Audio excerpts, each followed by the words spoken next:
السلام علیکم ورحمۃ اللہ وبرکاتہ۔ بسم اللہ الرحمن الرحیم۔ ایک بھائی نے سوال کیا تھا کہ کیا جانور کو اکیلا شخص ذبح کر سکتا ہے؟ اگر کر سکتا ہے اس کی کوئی دلیل ہے تو بتلائیں۔ ناظرین، جب ہم کوئی جانور ذبح کریں کھانے کے لیے یا قربانی یا عقیقہ میں، تو ہمیں چاہیے کہ ہم اس کے ساتھ احسان کا معاملہ کریں، رحمت اور شفقت کا معاملہ کریں۔ وہ اس طور پر کہ چھری تیز ہو، اسی طریقے سے دو چار پکڑنے والے ہوں، جتنا لوگ اس جانور کو کنٹرول کر سکیں، تاکہ وہ ذبح کے وقت ادھر ادھر پیر نہ چلا سکے۔ اگر ادھر ادھر پیر چلائے گا ذبح کرنے وقت، تو ذبح کرتے وقت پیر چلائے گا تو چھری چلانے والوں کو پریشانی ہوگی، اور ایسے بھی ہو سکتا ہے کہ کاٹتے کاٹتے وہ رہ جائے، 2 دفعہ 3 دفعہ میں اس کو چلانا پڑے اور جب جا کے ذبح ہو، تو اس سے جانور کو تکلیف پہنچے گی، اور تکلیف پہنچانے سے ہمیں منع کیا گیا۔ تو بہتر ہے کہ ایک سے زیادہ افراد پکڑیں جانور کو، تاکہ آسانی کے ساتھ چھری چلانے والے کو آسانی ہو اور جلدی سے اس کا گلا کٹ جائے اور خون نکل کر اس کی روح جلدی سے جلدی اس کے جسم سے باہر ہو جائے اور وہ جلدی مر جائے، اسے تکلیف نہ ہو۔ لیکن اگر کوئی مجبوری ہو، کوئی شخص وہاں پہ موجود نہ ہو، تو ایسی صورت میں اگر اکیلا شخص بھی کر رہا ہے ذبح تو کر سکتا ہے، اس میں کوئی حرج کی بات نہیں ہے۔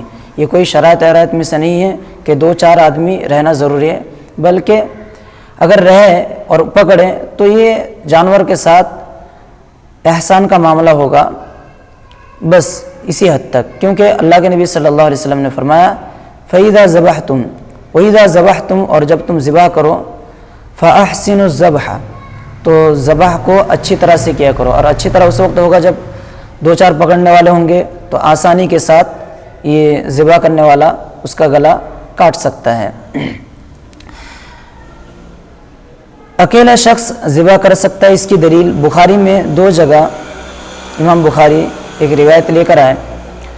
حضرت کعب بن مالک رضی اللہ عنہ فرماتے ہیں کہ ان کے یہاں ایک لونڈی تھی باندھی، وہ مدینے کے پاس ایک پہاڑ تھا، پہاڑ کا نام صلاح ہے، اس کے آس پاس اس میں وہ بکریاں چرایا کرتی تھی۔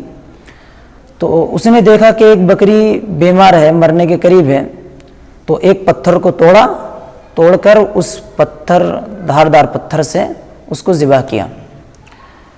تو جب معاملہ کعب بن مالک تک پہنچا تو انہوں نے اپنے اہل و عیال کو کہا کہ دیکھو بھئی، اس میں سے کھانا نہیں اس وقت تک جب تک کہ میں رسول اللہ صلی اللہ علیہ وسلم سے جا کے اس کے بارے میں نہ پوچھ لوں یا کسی کو بھیج کر اس کے بارے میں نہ معلوم کروا لوں کہ یہ جائز ہے یا نہیں ہے، اس طرح سے۔ تو آگے فرماتے کہ وہ خود گئے یا پھر کسی اور کو بھیجا اللہ کے نبی کے پاس۔ اللہ کے نبی سے جب پوچھا گیا اس کے بارے میں تو اللہ کے نبی صلی اللہ علیہ وسلم نے فرمایا کہ ہاں، اس میں سے کھا لو۔ ناظرین، اس روایت سے ہمیں کیا معلوم ہوا کہ ایک شخص